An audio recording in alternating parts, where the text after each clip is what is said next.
Hello, everyone.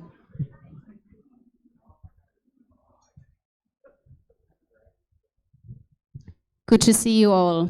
I begin today by acknowledging the Gadigal people, the traditional owners of the lands we're meeting on today, and we would like to pay our respects to elders, past, present, and emerging, and we would like to extend that respect to every First Nation person here with us today. Thanks to everyone who's joining us today, and a warm welcome to everyone on the live stream. Welcome to ClimateLaunchpad Australian's pitch final. Thank you. My name is Sina Lengelson. I'm the Principal of Innovation Programs at Climate Kick Australia. And the most exciting part of that is that I'm joined by Rebecca Huntley tonight, and she will lead you and our innovators through the next couple hours. Thanks so much, Sina. Well, we're a tag team this evening, very much so.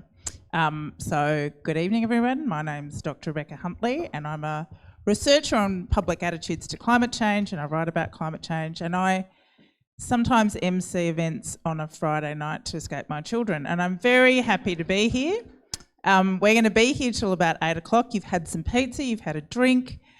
It's very rare that you can save the world and have some fun and get drunk at the same time, and that is what we're going to do. But before we start, I think it's important, I'm going to get back to you, Cinda, to tell everybody a little bit about Climate Launchpad for those who don't know. Of course, thank you. So, good questions. Let's do this. Hands up if you know about Climate Launchpad, if you're one of our mentors, you have been involved with the program before, you are one of our entrepreneurs. Hands up. Don't be shy.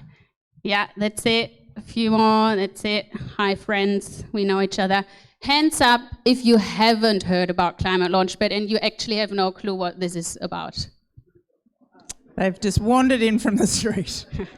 Terrific. Just here for the free all pizza. All people are welcome. You're all welcome. We know you. Hi, future friends. So let me tell you a tiny little bit about Climate Launchpad.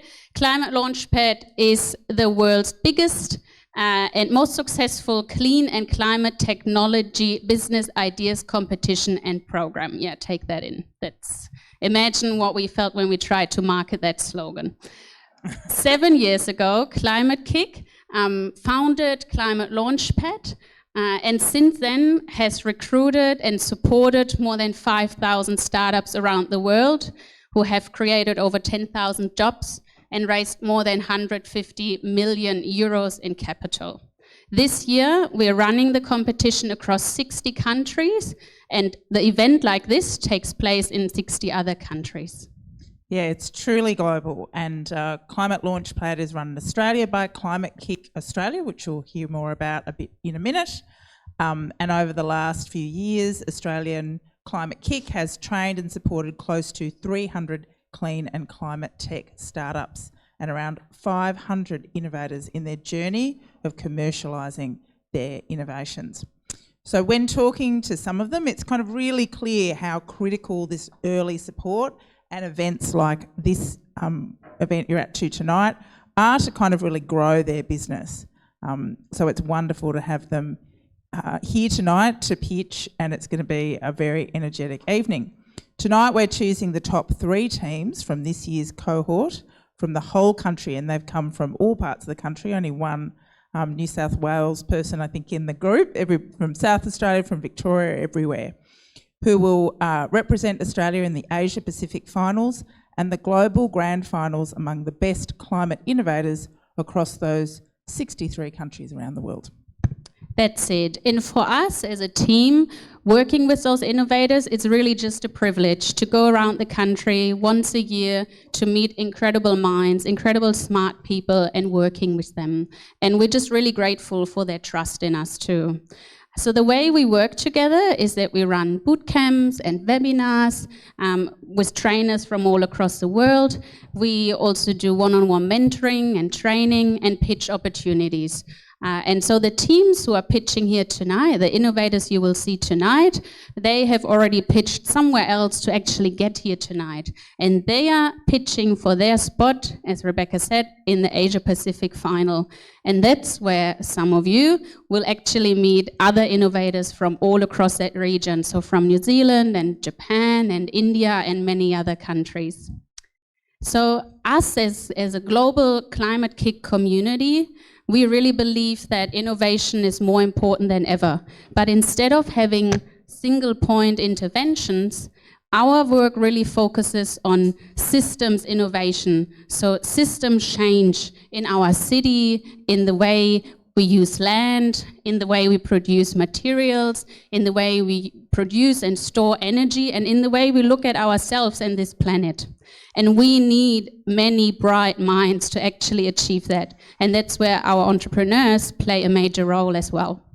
That's right. We can't just have bright minds in Parliament. In fact, sometimes that's quite difficult. So we do need as many bright minds outside Parliament as possible to solve the complex problems that are thrown up by the climate crisis. So we actually have prizes tonight, some fantastic prizes to keep our innovators connected and in front of people who are going to really help them realise their dreams in terms of their climate solutions.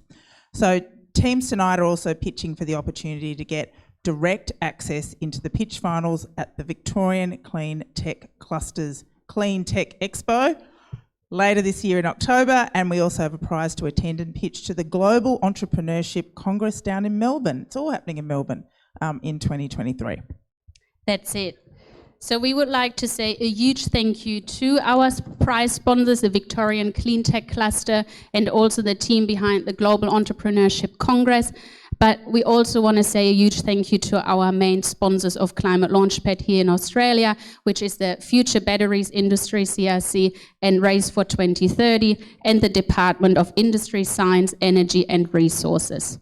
And last but certainly not least, we would say a huge thank you to our mentors, to our judges, our trainers, our colleagues, our friends worldwide, to our innovators, to our alumni who have once again supported this program this year.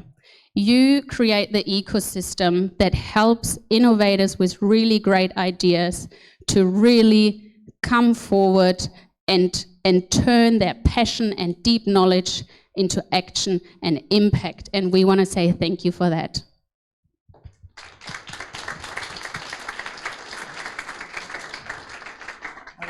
Yeah, so I'm going to leave stage now and join the judges and we get going. So have fun and good luck.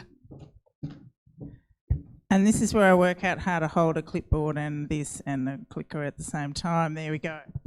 Thank God I only had one glass of champagne. Okay. Senator said something important about sponsors for this event, and it couldn't happen without sponsors. And if you or your organisation is interested in ongoing support for this, please come and talk to Zina, or is Belinda there? I'm going to embarrass you by asking you to stand up. There she is, she's waving from the back. Come and have a talk to them about Climate Launchpad and Climate Kick and all the other organisations that are making tonight possible. So, let's get into it. So tonight we're going to hear from 6 startups. Each will have a pitch of 5 minutes, followed by 3 minutes of Q&A with the judges who are in front of me, who I'll introduce you to you in a minute. Then at the end of that, our judges will deliberate, we can have some more drinks, we can mingle. That's your opportunity too. We're going to have an audience prize, so you can, if you download Slido, if you don't already have it, and there's kind of codes around that you can download it, you can vote. We will announce the audience prize and you'll get some fantastic goodies as part of that. So you'll be able to have your say in relation to that. What am I going to do? I'm going to tell you, and feel free to get on the socials about this evening. Oh, that's what we're going to do, sorry. And that is, there's the socials, excellent. Just don't take photos of me without my approval or the approval of my agent. No, I'm only joking. Please take as many photos as possible, and we're really happy that you're here. Now I'm going to introduce our judges. We've got 3 main judges and 2, I think, alternate judges. We've got 3 judges that I'm going to introduce you. And look, in the days of Google, I'm just going to tell you who they are, and you can Google them, but I do have some questions for them. I'm going to start first with Sarah Ryan. She's the non-executive director of the Future Battery Industry, CRC. Where's Sarah? Sarah, great to see you. Tell me what you're really looking for tonight in the pictures. Thank you. Oh, put me on the spot there. Oh, this is not pre-arranged, by the way. Oh, there I am. Oh, terrible photo. Take it away. Yeah. I'm looking for people with passion, people with ideas, people who really want to take the world and make it different. And I'm not looking for a perfect pitch because I think we're at a really early stage here, but I think people who have a vision and at least who have a direction, that'll be good. Thanks so much, Sarah, and a round of applause for Sarah before I introduce Simon Smith, who's on the board of Race for 2030. Do you disagree with Sarah? Are you looking for vision or are you looking for something else? I must have vision. I'm really looking for something that's not too small but not too big, something that can really make a difference. Yeah, I put that on my Tinder profile too. I'm looking for something not too small, not too big, and it generally works most of the time. Now,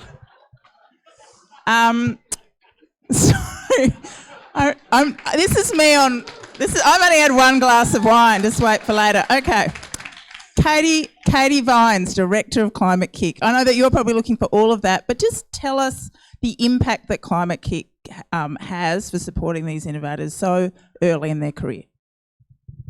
Thank you. Yeah, I think this is a really critical step in the innovation process for Climate Kick to be supporting people. It takes a lot of focus and energy to turn an idea into a business idea and to build it in such a way that it can connect into the ecosystems that we're trying to build to transform our world into the world we want to see in the future. So I think this system really, Climate Launchpad really supports that, and I'm very excited to see the pictures tonight.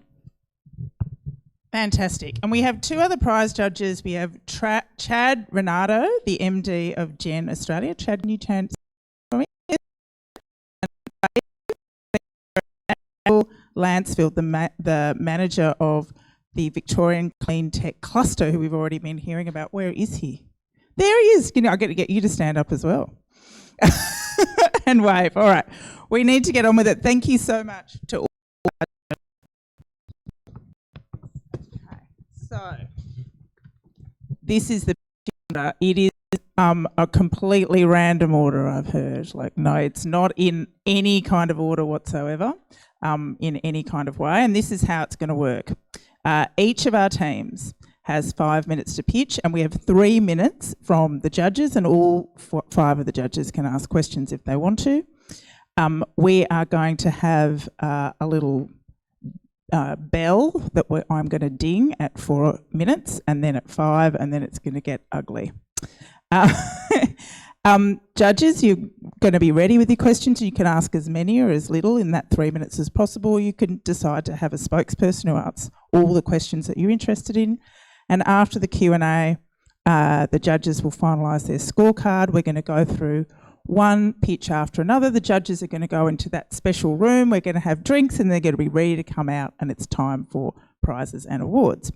So our first is Upsole, and this is a bit of a different scenario because we have got we've got the Victor, the founder of Upsole. He's not here. He's doing his MBA in Austria, which is fantastic. He's going to be on the line to ask questions, but actually what he's done is recorded his pitch. So we're going to play it for you, and then Victor will be able to field questions from the judges after that.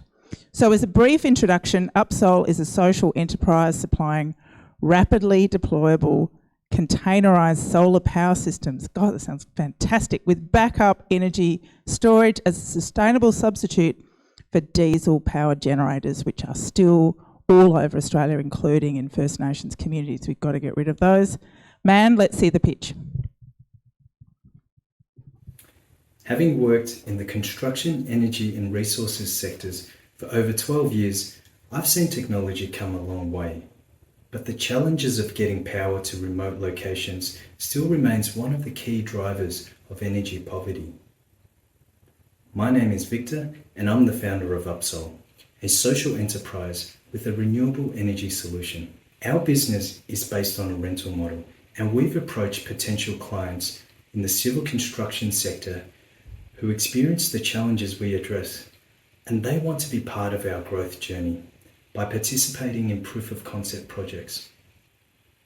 As a social enterprise, our business will allocate resources to providing rapidly deployable renewable energy solutions to charities in response to natural and humanitarian disaster relief, powering remote communities. Upsol's purpose is to get renewable energy solutions to where it's needed most, particularly where there is a current over-reliance on diesel generators, such as the civil construction, mining, agriculture, utilities and event sectors. The Australian market for diesel generators is worth more than $680 million per year. Our solutions are designed and sized to match or exceed our clients' operational requirements. Our beachhead focuses on the civil construction market, where the adoption of this technology will have the greatest environmental and commercial impact. Global fuel prices are hovering at near record highs and has never been more volatile, so we need better energy security, and we can achieve this by reducing our reliance on fossil fuels. We're working with global manufacturers to develop off-grid solar generators powerful enough to run industrial equipment with added battery energy storage, lowering operating costs without harmful emissions. Our systems will be capable of replacing diesel generators with an operating capacity of up to 100 kVA, commonly found in temporary and long-term commercial use. We're developing a network of local clients by becoming a pre-qualified and preferred supplier for the provision of remote energy solutions addressing their business needs. Our sustainable growth will enable us to foster connections with local industry to enhance domestic R&D and eventually manufacturing. To deliver our social impact where it's needed, we're growing our network of charities and NGOs as implementation partners on the ground, where their expertise enables them to have the greatest impact for resource allocation. We've studied the competitive landscape for diesel generators and have established that our renewable energy alternative will deliver up to 30% cost savings over regular diesel power generation, taking into consideration the cost of diesel fuel, fuel delivery and engine maintenance for the life of the equipment. Our projected gross margin is in excess of 45%, while still remaining commercially advantageous over the diesel alternative. This gives us significant scope for a reinvestment and redistribution of profits to realise the social impact mission.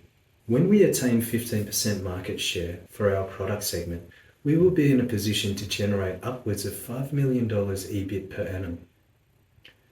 We are also projected to raise $3 million in order to scale the business, which at this pre-funding stage has drawn keen interest from discussions with potential investors. We're committed to our social impact mission, and that translates into thousands of hours of donated renewable energy. By converting commercial customers and humanitarian organisations over to our systems, we estimate that over 14,000 tonnes of carbon dioxide abatement will be realised annually. We exist to make renewable energy accessible for NGOs and communities living in energy poverty. And we can do that by addressing a real business problem faced by our clients, whether it be by reducing their operating costs, fuel bill, or reaching their sustainability goals. We empower them to transition to a lower cost and emissions future. Thank you.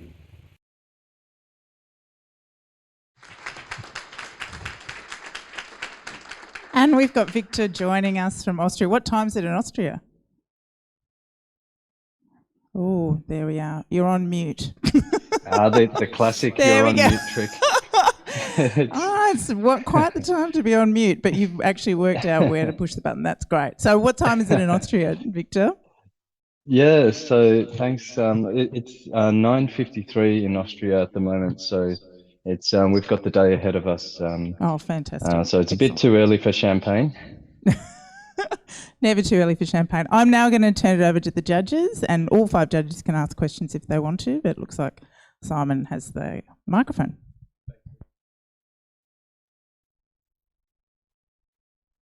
Perfect. Can you hear me? Yeah. Victor, Yes. can you just explain, you said it's a social enterprise, but you're offering a product that's competitive against diesel generators. In what sense is it a social enterprise, and how are you balancing, like how are you going to get involved with, supplanting diesel generators purchased by civil engineers or whatever versus what NGOs need? Yeah, so the civil engineering companies would be the commercial clients, so they'd be paying for these systems on a rental basis. A lot of these companies at the moment already rent their diesel generators because of the project environment they work in. They're very capital constrained, so they do rely on a rental lease type model. For the NGOs and charities, what we would do is donate the same systems as part as using profit to redistribution of profits from the commercial part of the business to the charities. And we've already had conversations with the Red Cross, the Victorian SES, to field their interest, and speaking to one of the emergency crisis management managers at the Victorian SES, they've shown a very keen interest to adopt this technology into bushfire or storm response work. So this is where we where we would redeploy this type of equipment as a gift in kind to charities. Yeah.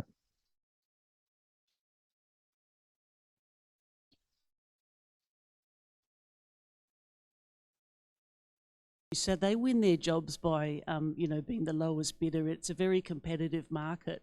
How do you approach them and persuade them that this is a good thing they should be doing? Because this is possibly extra complexity and extra cost. Yeah, so actually this would be on paper, as far as we've tested it, lower cost. So I used to work in the civil construction and mining space, and I worked in the bidding project teams as well. So there is a little bit of I guess understanding how things work on the other side of the fence.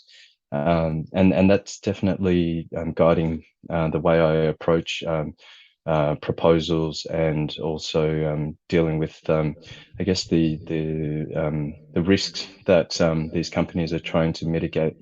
And for them, the complexity is in the reporting of dealing with social enterprises. So in Victoria, we've got the Victorian Social Procurement Framework, which does set out how these companies need to deal with social enterprises to participate within major government-funded tenders. And so that also is a key driver for engagement with social enterprises, in that there is this expectation that these companies, in bidding for major projects, do spend 3% of their contract value on social procurement. So these projects are worth billions of dollars. And if you take, for example, the Northeast Link freeway project that's being built in the next 10 to 15 years, so I think 10 years, that's $6 billion plus. So there's $180 million more or less allocated to social procurement, which we do need more capacity in the social enterprise space to actually meet that demand as well. Great. Thanks so much, Victor. We're going to say goodbye to you. We're almost up with time. Just do one just one very one more quick real question. quickie. You've got 2 seconds. After natural disasters, it's often really cloudy or smoky for days and days. Would the solar work in that setting? Yeah, so there are challenges with that, and it will be a matter of a fit for purpose scenario. So if it is cloudy after a storm, and the idea would be to bring in the the system's fully charged. So there's three days of storage in each system. These are also designed to power remote communities. So they'd be discharging power on cloudy days and recharging on sunny days. And so it is about sizing for the right application. Great. Thanks so much, Victor. Thank you. Thank you. See you all. All right. We are going slightly over time, but we're going to keep going forward. Next up, we have Dave and Ebony from ThermalX. We'll get you onto the stage. Bringing heat pump technology into low temperatures. Dave and Ebony.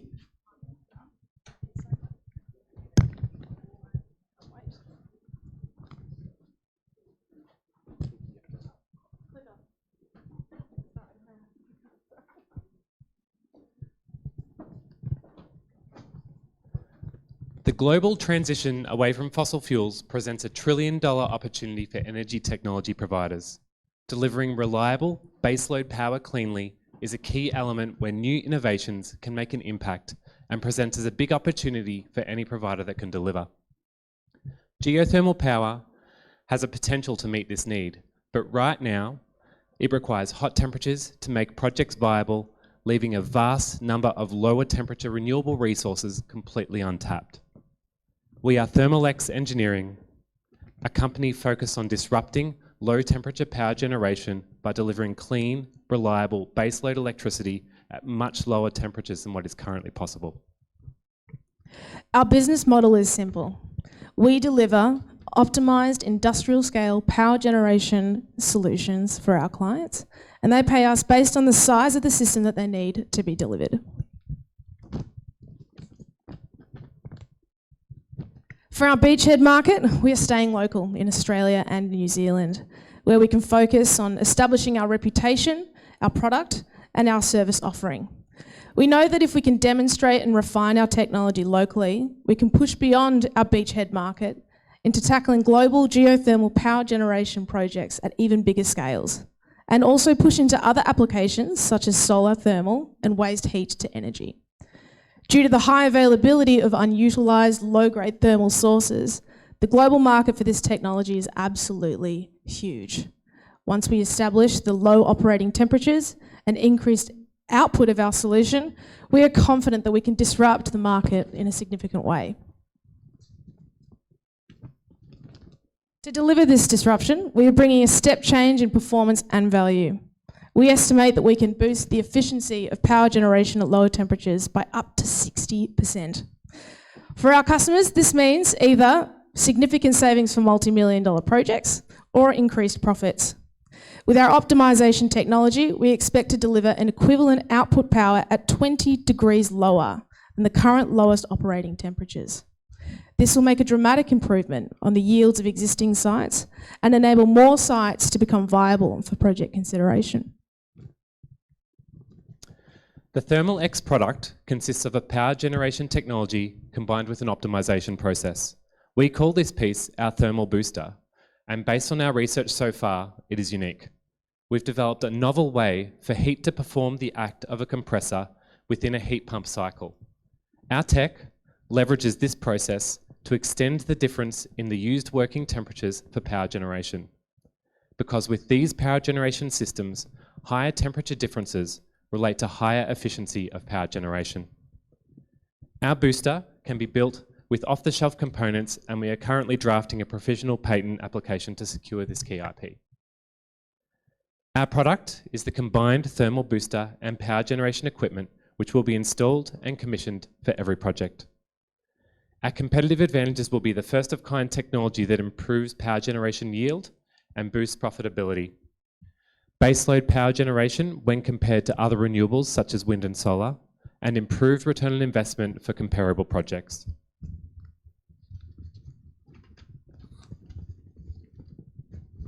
We'll get there in the end. We've held a range of conversations across the spectrum of relevant parties, and what we have learned has been very insightful, as well as confirming of our product's market potential. We learned that our clients are frequently driven by the direct economics of a project. However, in contrast, there are also customers willing to pay a premium for energy that is both highly reliable and renewable. We expect to reach a $10 million profit from 30% of our beachhead market. And our key drivers are market share, project size, and product margin. Delivering clean baseload power means we can reduce our reliance on coal and gas. If we achieve 30% of our beachhead market, this is the equivalent of reducing our CO2 emissions by more than 300,000 tonnes each year. Our team, while still small, is dynamic in the skills that we bring, with experience covering engineering, research and development, multiple kinds of startups, sales, pre-sales, commercial and business strategy, industry collaboration, business operations and product management. We are both collectors of experience and skills and value a challenge. Our motivation and goals are captured on this slide. Thank you very much for your time and we look forward to your questions.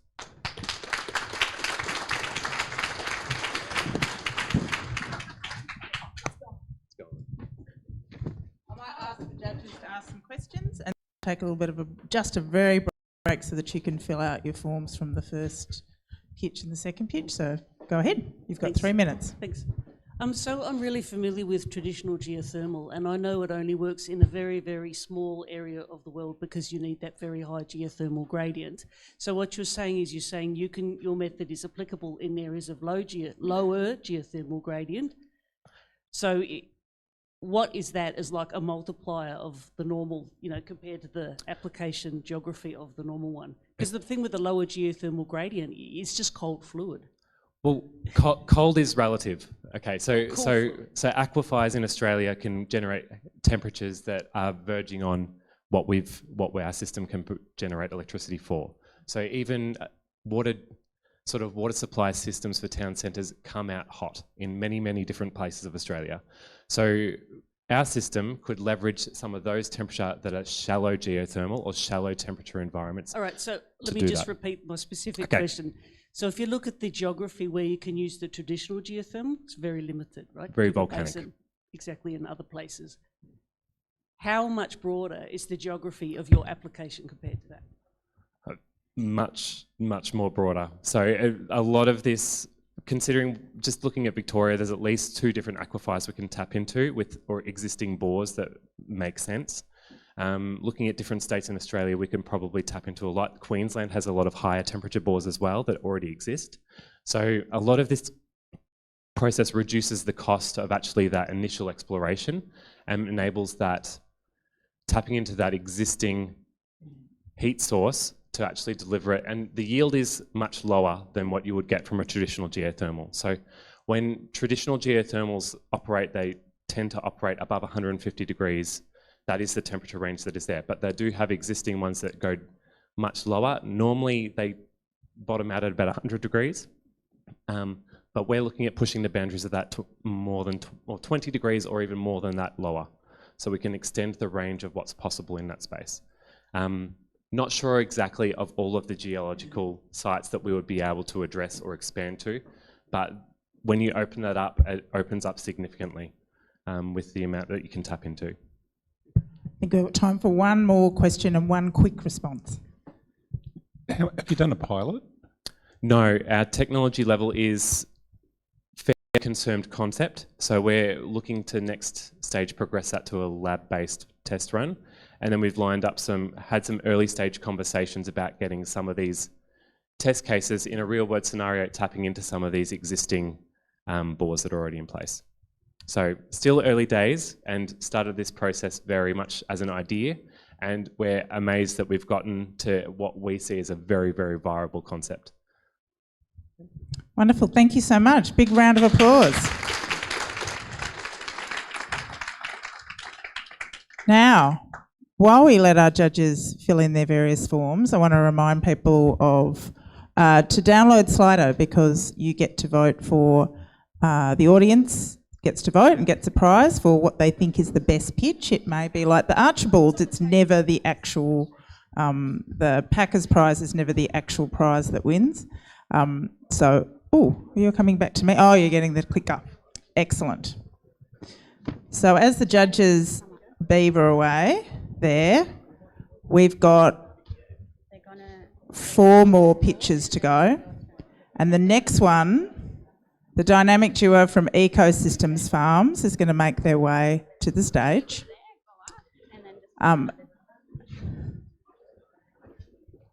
This is dealing with an issue close to my heart, food, sustainable food, and the challenges that climate poses for our food system. Take it away. Yep.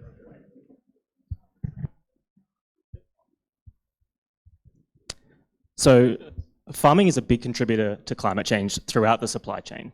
But almost tragically, farmers are the ones that are going to be impacted the most by this. Regional farmers in Australia, the ones that are on the outskirts, on the margins, the ones that rely on rain and variable rainfall to decide whether or not they make a profit or a loss each year, are the ones really going to be impacted, and they need better alternatives. My name's Brendan. I'm the CEO and co-founder of Ecosystem Farms, and we have a way to make farmers to sustainably grow more food on their junk land using plants and fish.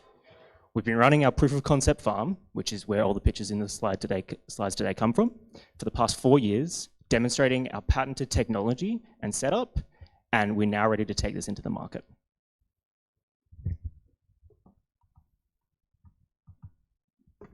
So the way we make this work is that we sell the farmers the setups, normally financed and secured just like a tractor loan through the banks. We then upskill the farmers, and then either through a revenue share model, we can provide them with the software and the remote monitoring to make it all work. The farmers don't need to have any prior experience, and we're with them through the whole way.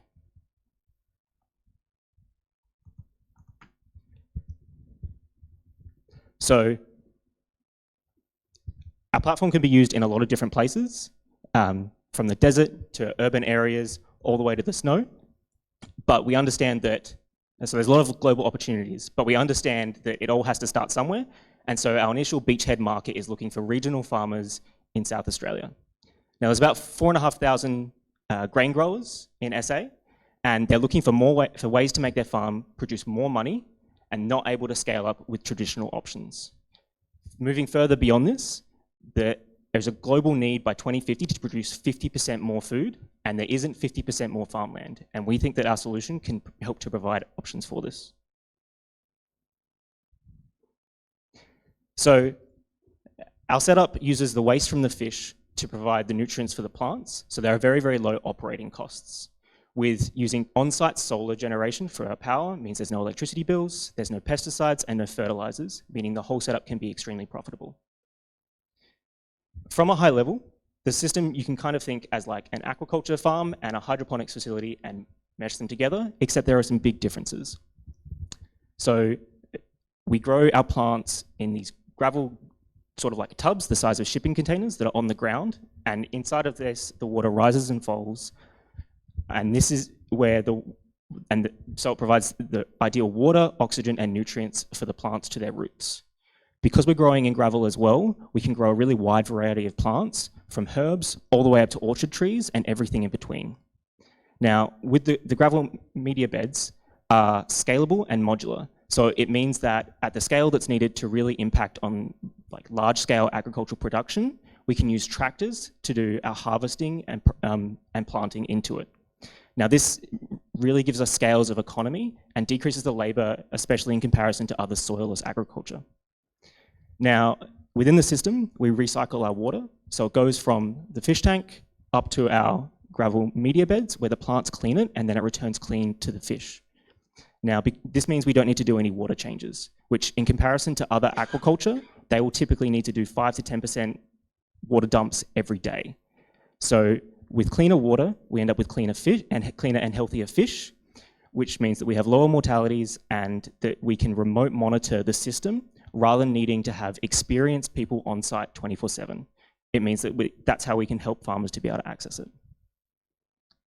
So in talking with regional farmers, we learned a lot about what they're doing and the issues that they're having. And so we were able to we were able to understand what their needs were and see how our system can help them on that. So these are some of our financials. They come from the initial sale from the setups and then also from the subscription income. There are two real ways that our method of farming can improve on climate benefits. Firstly, with the water, where we use a fraction of what would be needed to do the same types of crops in traditional methods. But then because we're using on-site power generation, no pesticides and no fertilizers, we can really reduce how much carbon is produced from food production.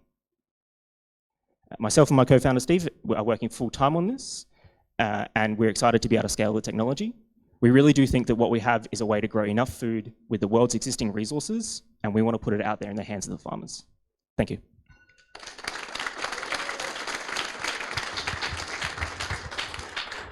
Fantastic. Question time. Thank you for that. I'll kick off. Would it be the farmers that sell the produce or you guys that sell the produce? Yeah, so we've got either a subscription model or a revenue share.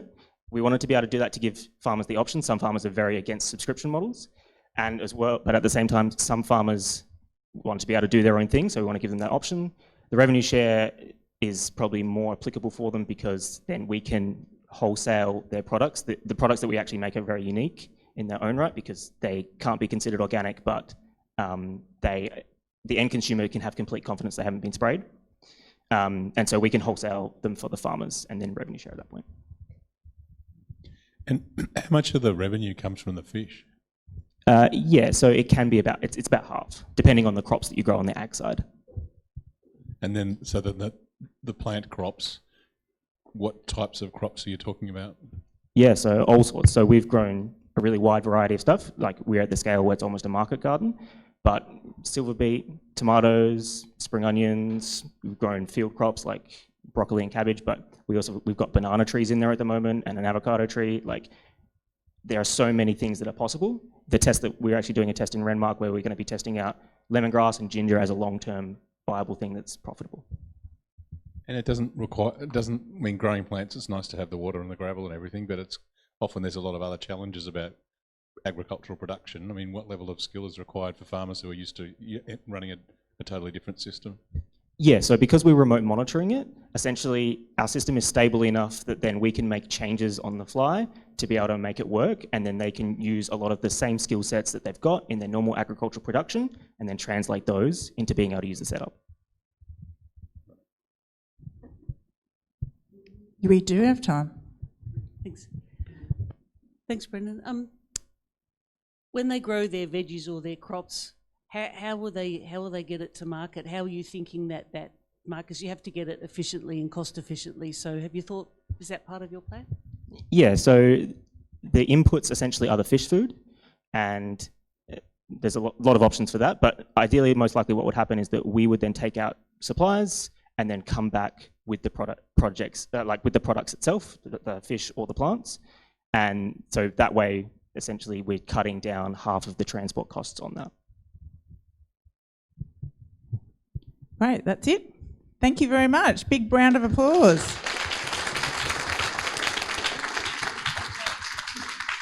I keep that photo of the guy holding the fish up. It's fantastic. I caught a fish this big. All right. Now, how are the judges going with marking their sheets? Can you go through it? Is somebody... Cinder's very worried that I'm rushing you through it. So, but I was not told that I had to entertain the crowd while you were doing that. So I don't know quite what to do. No more jokes. I occasionally do interpretive dance, but I need a few more drinks before that happens. Okay. Are we ready? The judges are okay with the pieces of paper? Excellent. The next team. With some fantastic matching T-shirts. Courtesy of Climate Kick, thank you very much. Thanks very much, Climate Kick. Over to you, Lauren and Cara. Right. The food we eat is the greatest driver of biodiversity loss and responsible for 1/3 of global greenhouse gas emissions. We need to change the way we grow, produce and consume our food, and it starts with data-driven impact transparency. At Calix, we've built a tool that's making it easier for consumers, retailers and distributors make better decisions based on data. When it comes to food sustainability, it's hard to know where to start. Is it looking at your packaging, going plant-based, or tackling food waste?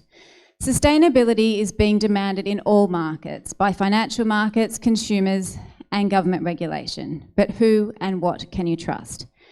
Imagine if you could see the environmental footprint of a product at every step of the supply chain.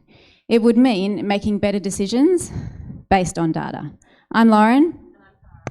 And at Calyx, we're delivering on a global demand for data-driven sustainability so we can rapidly transform our food system at scale. Our business model is also simple.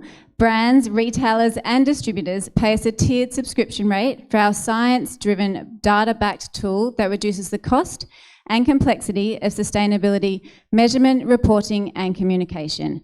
Our customers then use this to communicate their sustainability to stakeholders, track towards net zero, start designing for nature, and it provides defence against greenwashing when making sustainability claims. More than ever, our food system is truly global, and so are our ambitions. Sustainability is being demanded in all markets, driven by consumers, government regulation, and financial markets. Our beachhead market is sustainably focused food brands based here in Australia that sell in both a local and export market. The problem is real. Lauren and I have lived and breathed it. For the past 5 years, we built Australia's most sustainable grocery store, and we would go to great lengths to source the most sustainable products, but really struggled to communicate how sustainable they were to our consumers. As soon as we tested data-backed sustainability claims, we increased our conversion by more than 16%. At Calyx, we're providing environmental impact measurement for food brands from farm to fork. We know firsthand that farmers, retailers, and food brands lack the data they need to clearly communicate and measure how sustainable they are. This is an example of what we do. Who here has bought pasta recently? It's like most likely you had no idea the impact that choice had on our planet. At Calyx, we are helping you understand that choice. We work with food brands to help them collect primary data across their supply chain. We then analyse the data and measure 3 impact metrics: carbon, water, and biodiversity. Food brands can then use this to track their impact, design for nature, and communicate their data-backed sustainability story. Sustainability metrics will be stored on digital certificates and can be used for procurement, reporting, and labelling.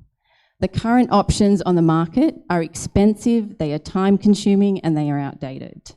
The benefits with Calyx are that you get real-time data at an accessible price point, deep industry experience, access to customers and existing supply chain data. Adding to that, we've partnered with global leading experts in the food sustainability space and supply chain modelling. This puts us in a unique position to capture our niche market and scale. Since taking part in ClimateLaunchpad, we have spoken to over 150 food brands. We've started conversations with industry bodies at local and state government level. We've signed our first 3 customers and have commenced alpha testing, and we've secured some seed funding.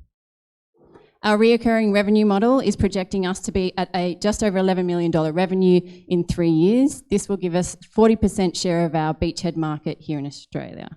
The key drivers of this are number of food brands and number of reoccurring subscriptions. We believe we can reduce carbon emissions by 30% across our beachhead market, saving the equivalent of 2.5 million tonnes of CO2e annually. We will also accelerate the growth of sustainably focused food brands through true market differentiation.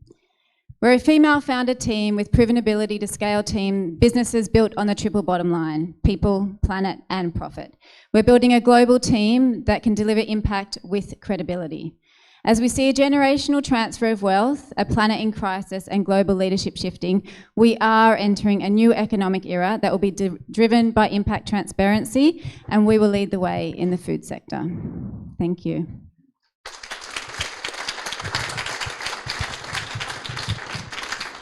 Fantastic. Straight to the judges for questions. How does it reduce carbon emissions? Does it mean people avoid high emission intensity? Fantastic research that shows in the food space, if you can communicate the footprint of a product, consumer behaviour, this is over a 4-month period, consumer behaviour will change, so you can reduce emissions by 30% in that environment. So it's just through communicating the footprint, yeah. But does that mean people still buy the pasta, but they seek out the one with the better score.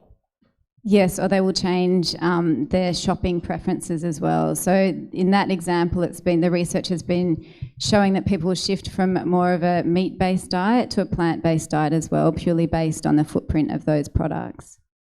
So how does the consumer, like, is the scoring comparing one type of pasta versus another, or is it an absolute amount of emission per unit of product, or? An absolute amount of emission per unit of product. So our data, if you think about the ways that it can be communicated to a consumer, it's on a sustainability panel that will be on the back of packs. So Europe is mandating for this within the next 24 months. So on products, you'll have not only a nutritional panel, but a sustainability panel, so to show an exact footprint for that product, carbon, water and biodiversity.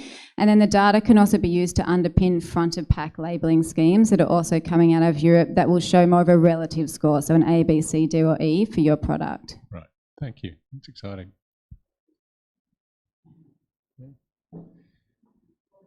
Okay, yeah.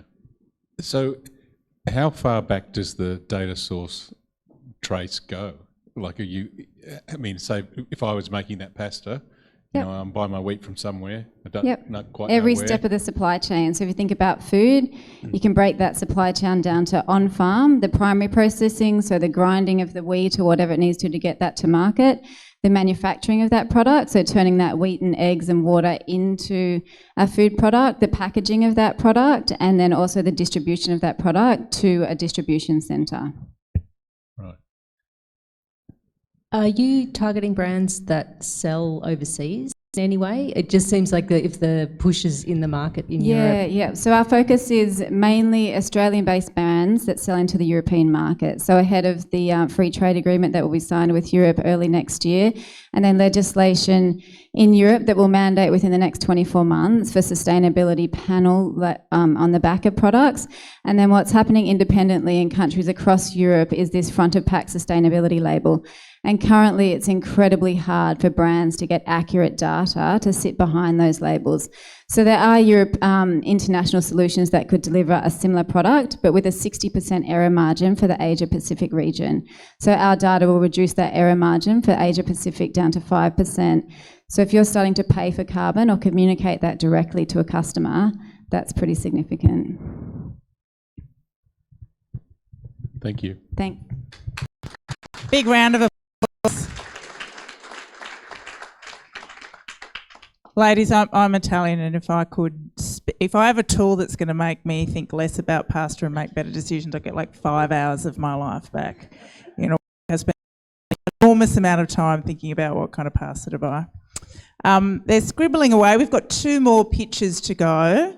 I'm going to get Synthlet Cells. They're the team from Synthlet Cells. Come up. Scribble, scribble. We're almost there. Yep. Breathe. Got your clicker? All right. Take it away. Hi everyone, I'm Ali Balkis and I represent Synthlet Cells. It's easy to be jaded by new battery news. Scientists tinker with chemical formulas using all manner of exotic materials only for that research to be faded into the dusty annals of academia. But this breakthrough is different. As Synthlet Cells, we have crafted a new battery that comes with a way to be scaled up in the real world. This powerful battery utilizes an innovative, non-flammable, safe electrolyte combined with a lightweight and flexible lithium metal electrode. This erases the safety concerns, for example, flammability and excess weight issues associated with today's ubiquitous lithium-ion batteries.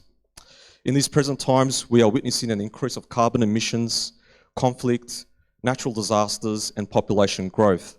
As of this, our batteries are of prime importance for cutting-edge aerospace applications like UAVs and drones, where they can be efficiently be used for search and rescue operations, military and civilian applications.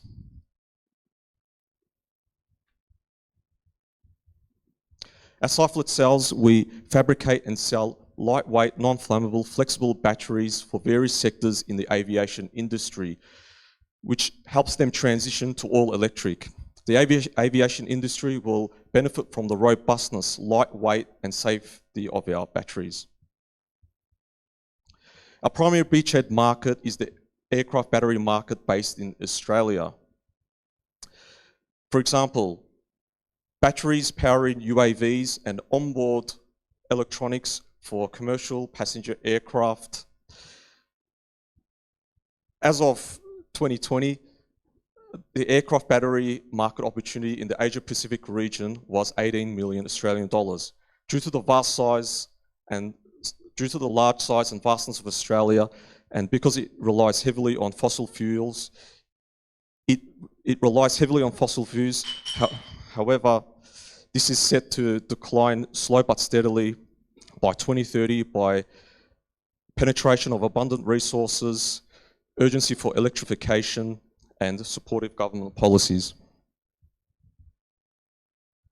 As Cyflet cells, our batteries are 50% lighter, flexible, and more flexible compared to lithium-ion batteries. This in turn accelerates electrification.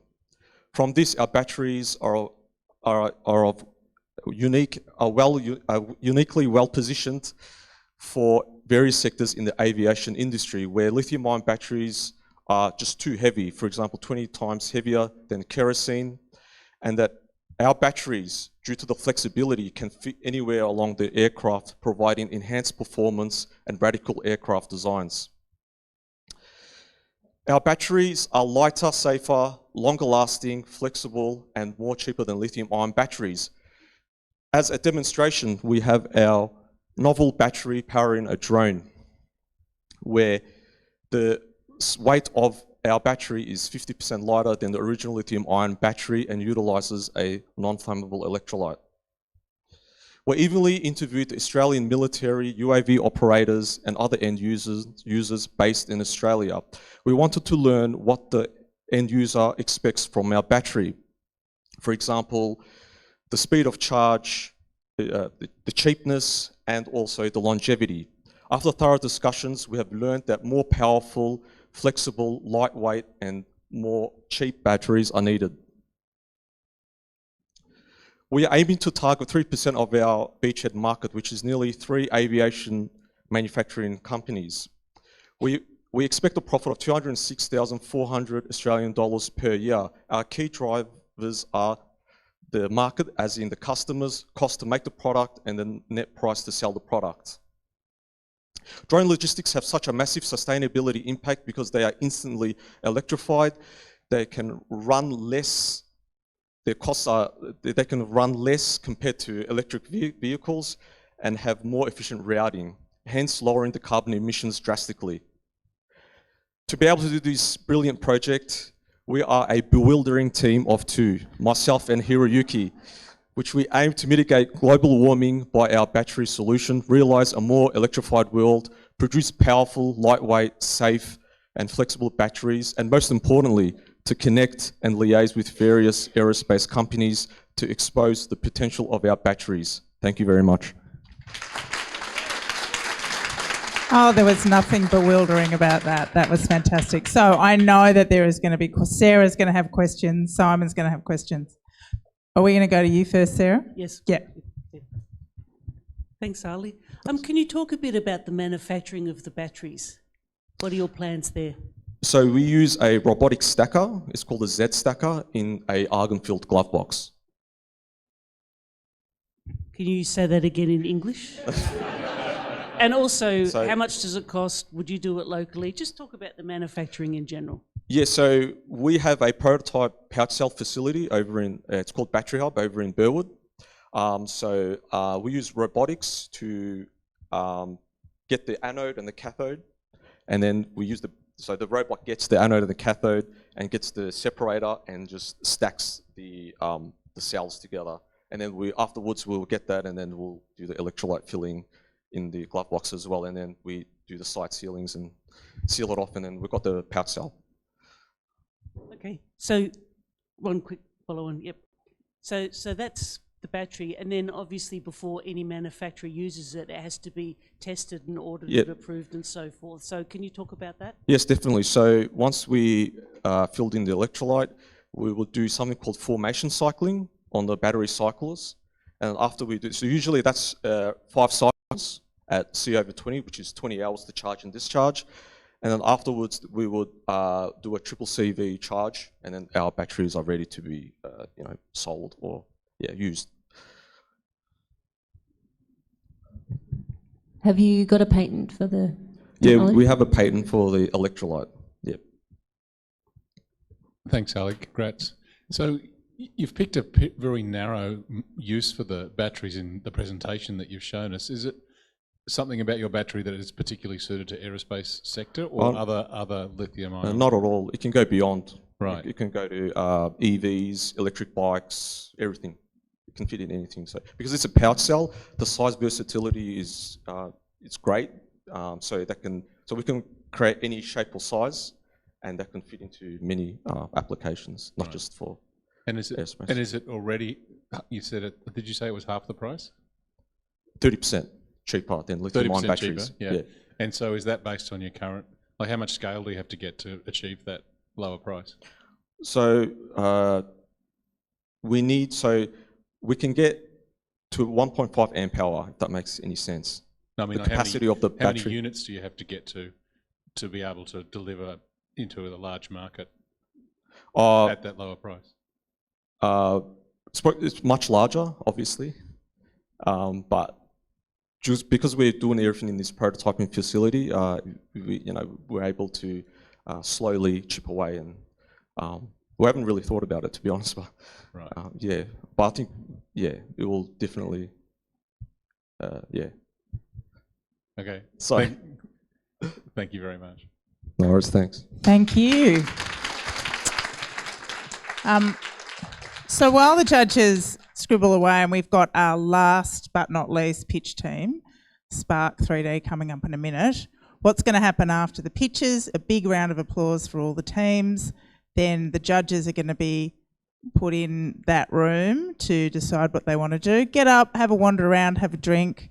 I'm going to call you back here about 5 minutes before we're ready for the presentation. There's a couple of announcements. And in that time, as you're wandering around, please vote on Slido for the pitch that you liked the most. So there's still a bit of scribbling. How are you feeling? Don't feel any pressure. All of those other ideas were really good. They're really good. Can you hear and me I now? think yours is going to be good. It's in a box. It's fab in a box. And it's Spark 3D. It just sounds very positive and excellent. They've finished scribbling. Go. Hi everyone, my name is Ben. I'm from Spark 3D. This book here is 800 years old. It took a year for someone to copy it down and cost more than a house at the time. 200 years later, with the invention of the printing press, books had fallen in price by 100 times. And today, with modern roll-to-roll manufacturing, it costs less than $1 to print a newspaper. That's 1 million times reduction in price. This building here is the modern equivalent of the printing press. It's a semiconductor fabrication facility.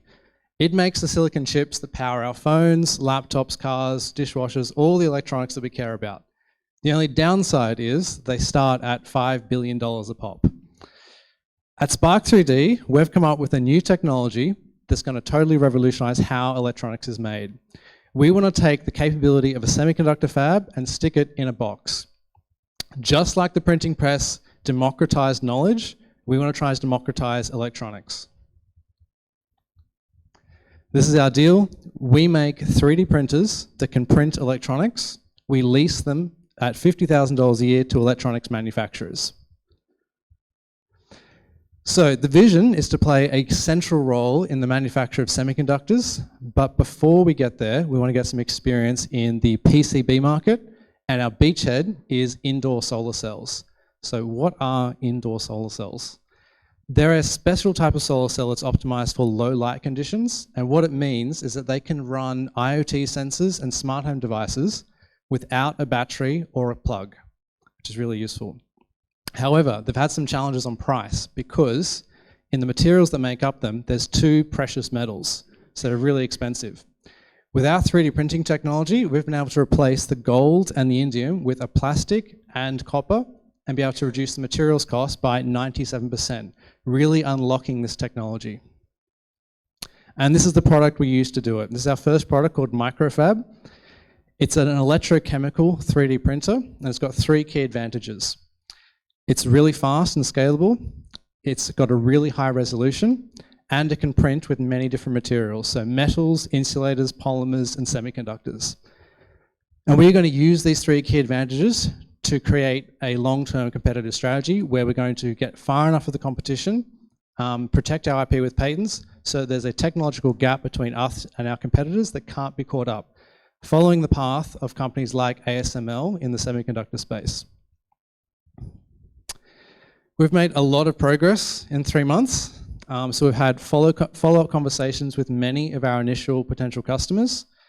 And we've really learned the lesson that the pricing structure needs to match the sales cycle of the different segments.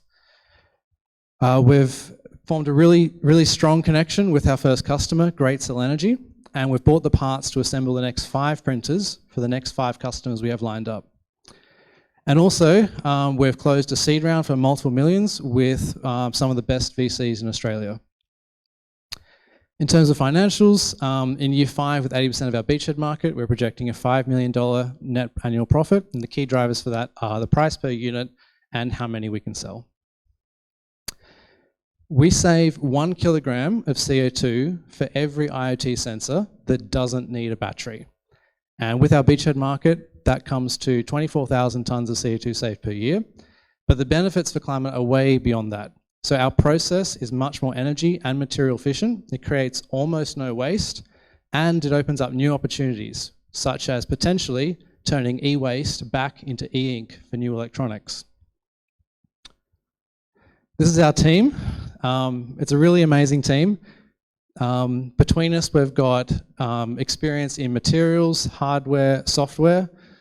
The 4 people in the leadership team have either all founded a startup, been the first employee, or started a research group. They're great people to work with. I'm very proud of them. We've grown really, really quickly. So last time I gave this pitch, there was only 4 people on this slide, and this slide is now even out of date as of a week ago. Our dream is to one day democratize the electronics manufacturing industry so that anyone who has an idea for breakthrough technology has almost no barriers to implementing it. And that's how we're really going to contribute to solving climate change, is by unleashing other people's great ideas. We're hiring. If you're a software or hardware engineer and you want to work on some awesome deep tech problems that make a meaningful difference and with massive growth opportunities, look at our LinkedIn page or talk to me after. Yep, there's the QR code.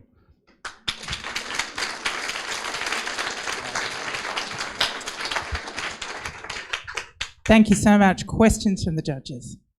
So what's the secret sauce, like without giving stuff away? What's different about what you can do? Yeah, no, I've got a slide for that. There was supposed to be a GIF, but I think it... How to have a rogue slide? Go ahead, go. Yeah, unfortunately the GIF's not working, but it is very fast and very impressive. So basically it's like localized plating. So if you think of how people plate their car wheels, it's like that, but very, very localized. So there's an ink, you pass a current, it reduces the ions in the solution into whatever they're going to be on the surface. So in this case, copper sulfate turns into copper. You can pattern that very quickly. And this little GIF was supposed to be a antenna that we had printed in sort of like 15 seconds.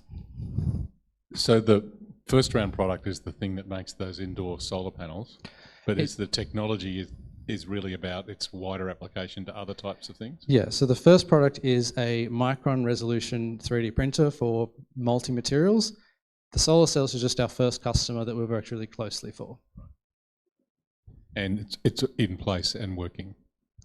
Yeah, so we don't make the entire solar cell, we're doing the electrode deposition for them, which is what was previously gold. Right. And so did they use the business model that you've got in mind, or do they just buy the machine? Yeah, for the first 1 or 2, we might do something custom because, you know, it's an early prototype. They understand it's not, you know, a finished product. But yeah, still working out the details for like which segment's going to get which business model. Yeah, exciting. Thank you. Thanks. More questions? Yeah, thanks. Can you talk a little bit more about the business model? Because this would be a great candidate for just leasing out the machines instead of selling them. You keep control and... Yes, so that's the plan at the moment, to lease the machines.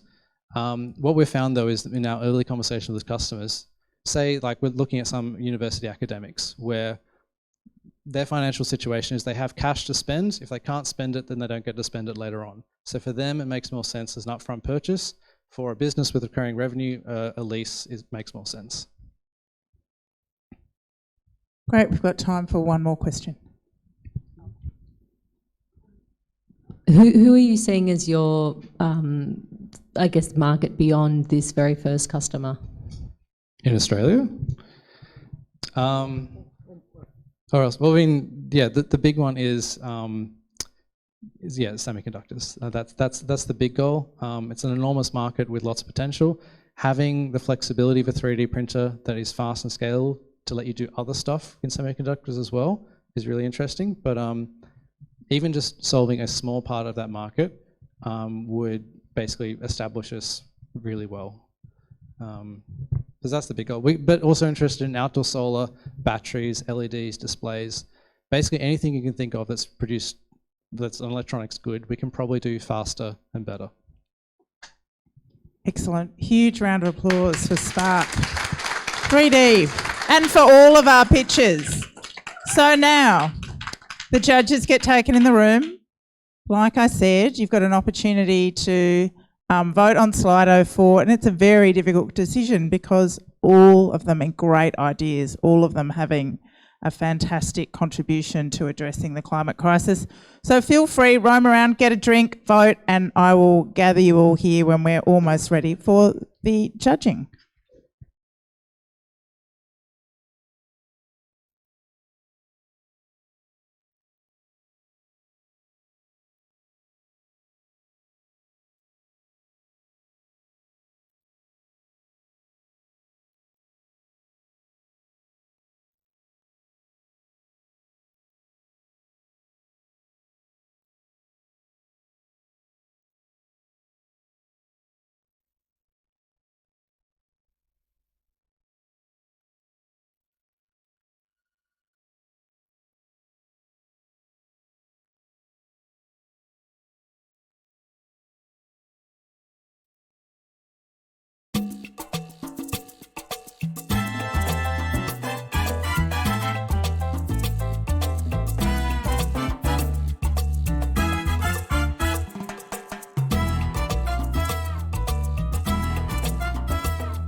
We might see if we can get everybody back in, because the judges are on the precipice of coming out.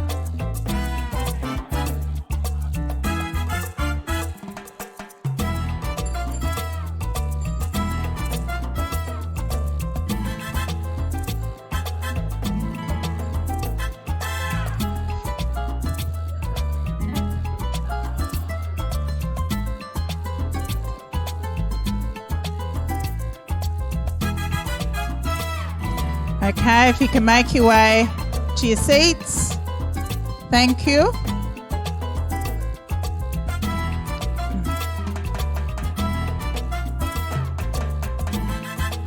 Terrific. Thanks so much. Make your way quickly to your seats. Looks like the judges have made their decision, but I want to get everybody sitting in hushed anticipation. Thanks very much. So, we're about to hear what the judges have to say, but while we are taking our seat and getting ready for that, we've been really lucky this evening to have the fabulous people at Fishburners host us here. They are doing a few events coming up that might be of interest to people in this crowd. They're holding the first ever Tech for Good Awards to recognise, promote and reward startups. There it is on the 15th, and you can register here on around. They've also teamed up. They've also teamed up with Google to launch the first ever Google News Initiative Startup Boost Camp for Australians and New Zealand news entrepreneurs. So again, more information there. And you can scan the QR code. All right. Oh, the judges are back. I almost wanted to kind of have a drum roll. Where's Sinner? Where's she gone? Where's she gone? All right. I kind of don't know what to do now, really. Ready to get up and give the awards. We need prizes. We do have prizes. Do we have all the... Oh, yes, of course. Apologies. All right. I don't know where... Okay, where we are. All right. We're networking. We did that bit. Coming people back. Right. This is the bit... Where is she gone? All right, I'm just going to have to wing it. All right, before I'm going to do her bit. Before the announcement, I'd say huge thanks to this year's incredible entrepreneurs. Thank you for your courage, your openness, your deep expertise, your passion.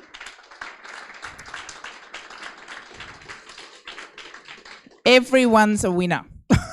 Although some of you will actually be winners and others will you actually be winners, but just say that to yourself a lot when you go home into the mirror. Now, there you are. So thank God you're rescuing me, because it's getting worse now. All right.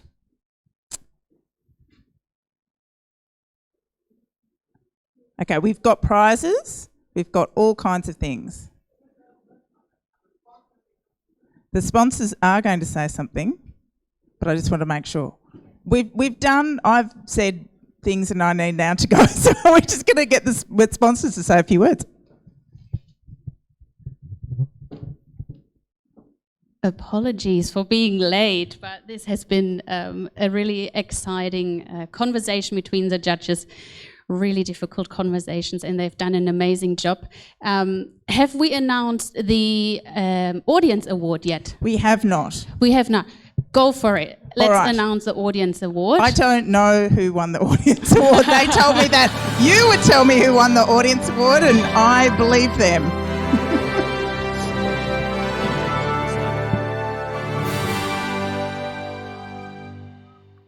It's all right. They're paying me in alcohol, so they only get so much. Perfect. All right. Professionalism. One.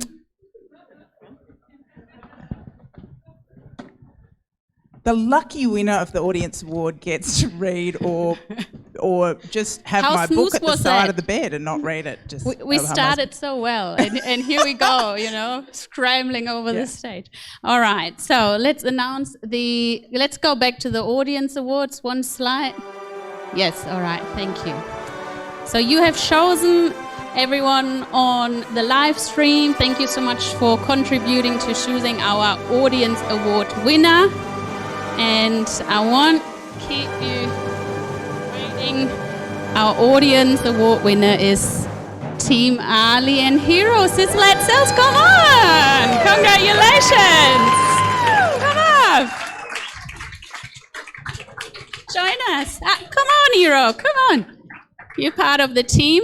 I'm just gonna give you that prize. That is a beautiful box from a startup called Replater. They were in our program in 2018. They've just been voted into the top 5% of B Corps, and they have sponsored these beautiful lunchboxes and one of Rebecca's books signed. You need to share it. And congratulations. Sorry. An incredible job. What I want to say is Hero and Ali, we've really pulled them out of their academic environment and thrown them into a business ideas competition, and you've done an excellent job. Thank you for joining us and being with us, and congratulations.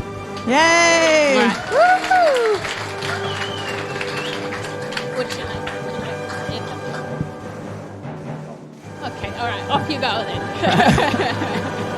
And now it's a time for our sponsors, isn't it?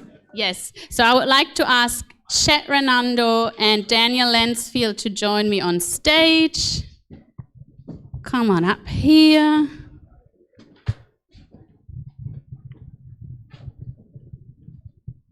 Yeah. I'll give you that one, Daniel. And then Chet, you might just have to remember names. Do you? I do. Okay, perfect. All right. So once again, thank you so much to the Victorian Cleantech Cluster and the Global Entrepreneurs Congress and Global Entrepreneurship Network.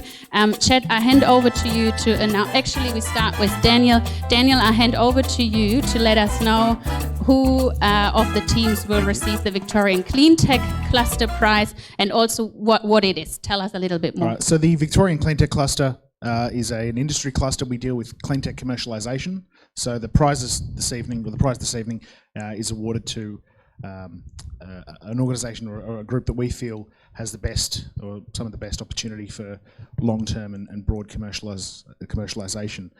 The winner will receive not only an invite to the Expo, the Victorian Cleantech Expo in November this year, but also tickets to the Expo, a complimentary trade stall, and direct entry into the finals of our pitching competition. So, yeah, it's going to be a pretty exciting adventure for us coming into November, and we're looking forward to having. And can I announce the winner, do we actually have a little drum roll, man? Yeah, all right. The winner of the Victorian Cleantech Cluster Prize is, here you go, Daniel. The first winner is ClimateLaunchpad Cells. Come on up. Congratulations. Congratulations. Yeah, we're really looking forward to seeing what you guys do next. It's just, really incredible work. And we did also want to offer a second prize to Upsol, of course. Okay, wonderful. That was a surprise. Victor, if you're still online. Overseas, so we're really impressed by Upsol, so we'd love to see them at the Victorian Cleantech Expo later in the year as well. Wonderful. Congratulations, Sinslasel teams. And Victor, online team Upsol, congratulations. You also won the Victorian Cleantech Cluster Prize. Thank you so much. I'll ask you to there you are, Victor. do you want to say a couple of words? Have you heard us? You just also won the prize from the Victorian Cleantech Cluster. Congratulations. Yeah, thank you. No, that's great. I'm really honoured, and yeah, ClimateLaunchpad sells really exciting technologies to see. So I'll really congratulate them for for their achievement as well. So yeah, no, thanks for that, and I'm happy to try and be there. I'm not sure if I'll be able to be there in person for the event, but we can talk about those details later as well, hopefully. We'll talk that offline. Yeah, offline. Take that offline. Congratulations. Thank you. Let's make space for the next team. Thank you, Ali. Thank you, Hero. And thank you, Daniel. Chet, you staying with me.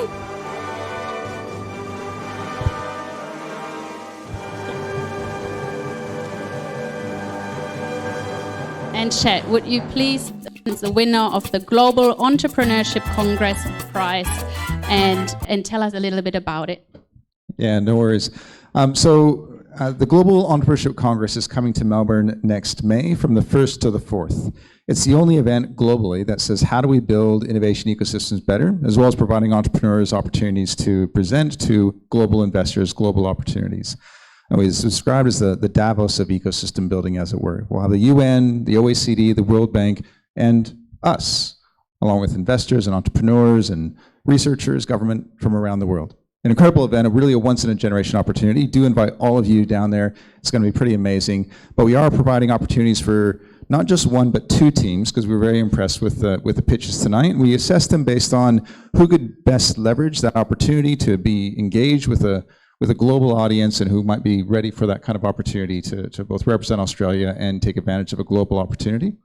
And so those two teams were Spark 3D and Calyx.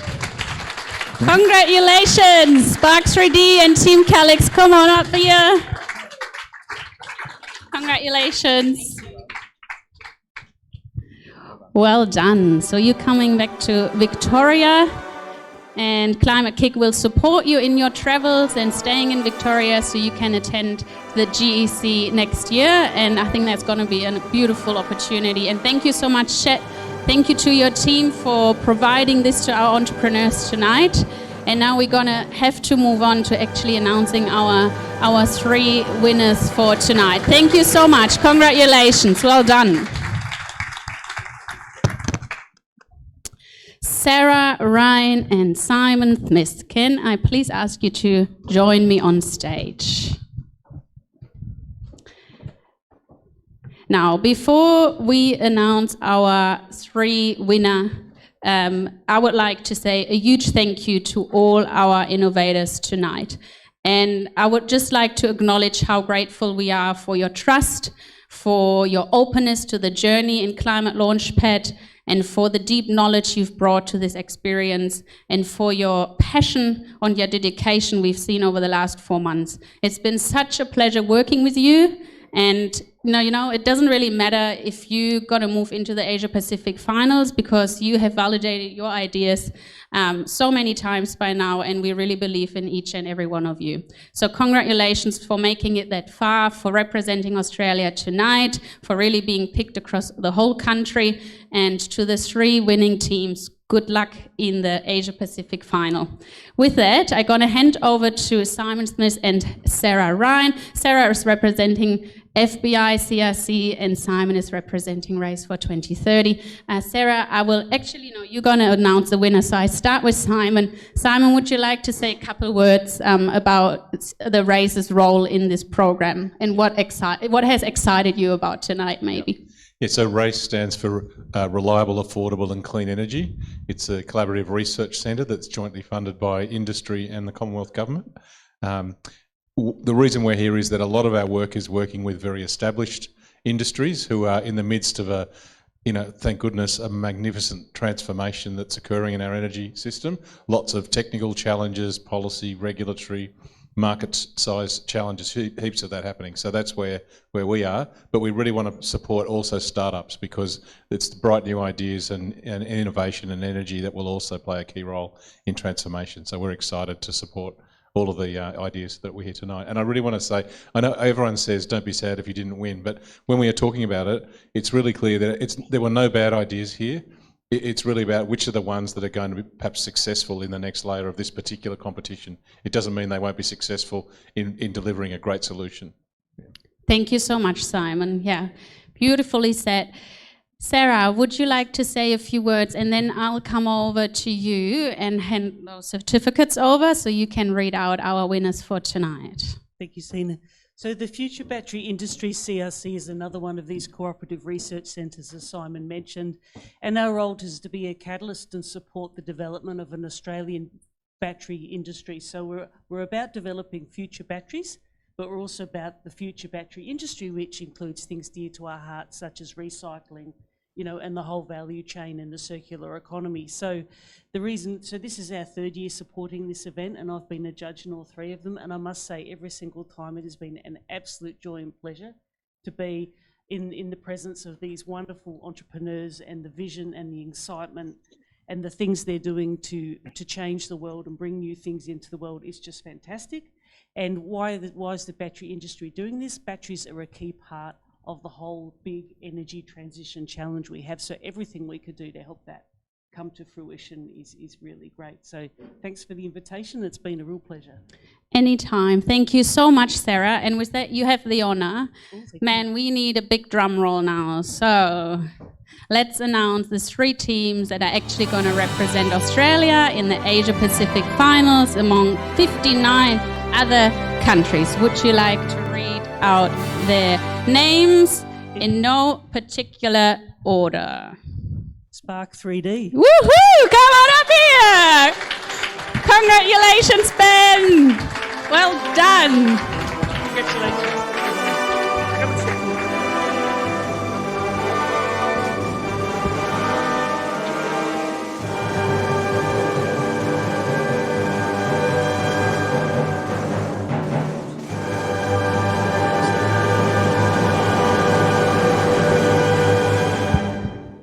You have to click. The next team moving into the Asia Pacific final. Sarah, here you go. Can we have another drum roll? We love it. I'm enjoying the drum roll. Come on, get excited, team. One more. That's it. Is Calix. Calix, come on up. Congratulations.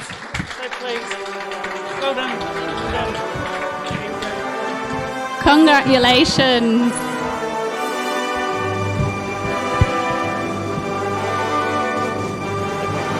Third. Yeah, last but not least. Last but not least is... Oh, this is fun. That's actually enough. Is this it? All right. Now. Upsol. Woohoo! Where are you, Victor? There, Victor. I'm holding this for you, Victor. Congratulations. Congratulations. Thank you. Thank you so much. That's so awesome. Well done. All right, well, I'll just gonna hand over the microphone to Team Calix and Spark 3D. I'll give you a chance to say a few words, and I'll take that off you.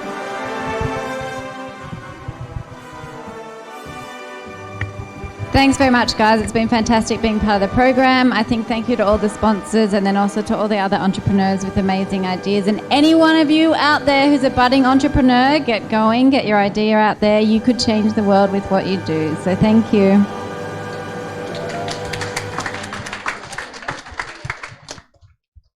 Yeah, I'd like to thank Climate Kick. It's been an amazing journey. And yeah, just all the other startups, I really love your ideas.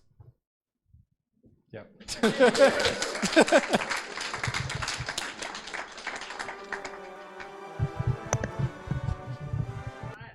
Almost. Well, now we're going to hand out lunch boxes to who? Oh, to everyone. Not everyone. No, clearly not. Thank you. All right. Okay. Oh, you do it.